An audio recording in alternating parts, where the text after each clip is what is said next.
For a long time, people have believed that the harder we strive for perfection and self-understanding, the closer we come to truth, freedom, and happiness. But there's a strange problem that few people talk about. What happens when your brain never stops analyzing itself? When every achievement brings no joy, and every conversation, every tiny mistake gets dissected and replayed in your mind at midnight. That is the moment when you are no longer truly living your life. Instead, you are constantly standing outside of it, observing and judging it. Because at some point, the desire for perfection and relentless self-examination stops being wisdom and becomes overload. Today, allow me to play the villain for a moment. I want to explore the hidden side of perfectionism with you and examine how its shining glow may actually be making our lives worse.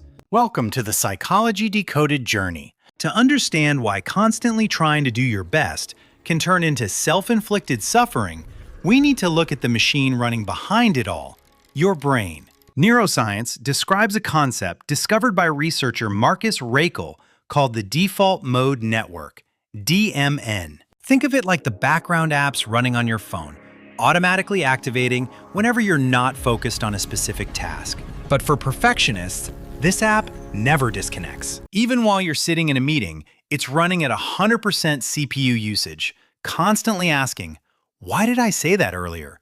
What are people thinking about me right now?" You become so busy evaluating yourself that you exhaust the energy needed to actually experience the present moment. Why does your brain keep running this exhausting program in the background? The answer isn't usually in your present. It's buried deep in your past. Think back for a moment. If you grew up in an environment where the emotions of those around you were unpredictable, you may have been forced to develop an extremely sensitive internal radar. You learned to try your hardest. You learned to read your father's facial expressions and your mother's breathing patterns before speaking. That perfectionism once protected you. It was your shield against emotional pain. But the tragedy is this. As you grow older and your environment becomes safer, that shield doesn't simply disappear. It adheres tightly to your skin. It compels you to keep monitoring every action, every word, every expression to ensure that you remain acceptable in the eyes of others. You pursue perfection because you fear that if you lower your guard for even a second, an emotional disaster will strike. Once it crosses a certain threshold, perfectionism is no longer a compass. It becomes a thick glass wall that traps you inside three powerful psychological prisons. The first trap is the stage of illusion, also known as the performative ego. When was the last time you became so absorbed in something that you completely lost track of time? For a perfectionist, that state is surprisingly rare. Instead, it often feels as though you're an actor performing on the stage of your own life. You tell a joke, you express sadness, and instantly another part of your brain evaluates it. Am I genuinely sad, or am I exaggerating to gain sympathy? This inner observer transforms everything into a performance. You become a full-time manager of your personal brand, even when you're completely alone. The second trap is the quicksand of analysis. There's an old parable about a centipede. A centipede was moving quickly when someone asked, "How do you know that your 34th leg should move after your 12th leg without tripping?" The centipede stopped to think. It became confused, and suddenly, it couldn't take another step. Researcher Cian Bylock refers to a similar phenomenon as choking. You want to start a project. You want to send a text message. But instead of acting naturally, you begin dissecting every possibility. Does this punctuation make me seem too eager? You imagine 100 different failure scenarios, and eventually, you freeze. You remain standing at the doorway of action because you can see every possible risk too clearly. At that point, awareness becomes a handbrake, holding your life in place. The third trap is the punishing magnifying glass. You examine everything under a microscope. A small mistake occurs. Immediately, this intense self-scrutiny activates the amygdala, triggering the release of the stress hormone cortisol. Panic follows. Then your brain quickly creates explanations that sound convincing. Because I'm not good enough.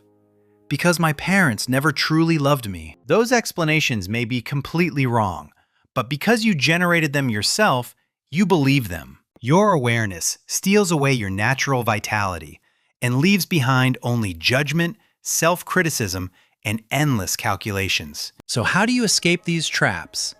You don't need to become careless to be happy. You simply need to learn how to use your awareness as a tool rather than allowing it to consume you. Try the following approaches. Approach 1. Shift from asking why to asking what. Research by Tasha Urich suggests that asking, "Why am I so bad at this?" often sends us into dark tunnels of guilt and self-blame. Instead, ask, "What am I dealing with right now? What can I do to improve this situation?" The question "what" brings you back to the present moment. It transforms you from a suffering philosopher into a practical problem solver. Approach 2. Thought labeling technique. Imagine your self-critical thoughts as junk advertisements popping up on a computer screen. Don't argue with them. When your mind says, "You're worthless," simply respond, "I'm noticing that I'm having the thought that I'm worthless." That simple phrase creates psychological distance. It reminds you that thoughts are merely electrical and chemical events happening in the brain. They are not facts, and you are under no obligation to believe them. Approach 3. Embrace good enough and trust your instincts. One of the biggest mistakes perfectionists make is trying to direct every detail of life. Instead, adopt the 80% rule. Allow yourself to be imperfect. Allow yourself to be awkward. Allow yourself to leave some things unfinished. As expert Joe Foley reminds us, the highest level of skill is effortless execution. When you find yourself paralyzed by overthinking, count down 5, 4, 3, 2, 1. Then take the smallest possible action before asking your brain for permission. The moment you accept your imperfections, the glass cage of perfectionism begins to crack. The storm of harsh self-analysis does not disappear. It simply matures. It stops being a cold laser aimed at every flaw. Instead, it becomes a warm candle that illuminates your inner world with compassion. This is the state known as cognitive diffusion. You realize that you are the vast sky containing your flaws, not the dark clouds passing through it. You begin experiencing life as a piece of music filled with highs and lows, rather than as a mathematical equation searching for a perfect answer. My friend, if you recognize yourself in any of these 3 traps, remember this: your depth of thought is a gift, but every gift becomes burdensome when you never allow yourself to set it down. Stop being the harsh director sitting in the audience. Step onto the stage. Become the passionate actor. Forget your lines, make mistakes, be awkward, because ultimately, happiness begins the moment you stop trying to understand everything. Stop trying to be perfect and allow yourself to simply live. The journey of breaking these invisible barriers begins with the smallest steps. Leave a comment below and tell me, which of these 3 traps affects you the most, and which technique will you commit to practicing first? Naming the trap is often the first step toward bringing your mind back into reality. If this video made your heart feel a little lighter, please like, subscribe, and share it with a friend who may also be exhausted by a mind that never seems to rest. Perhaps this is exactly the message they have been searching for. Thank you for being here and listening until the very end. Goodbye, and I'll see you in the next episode of the Psychology Decoded Journey.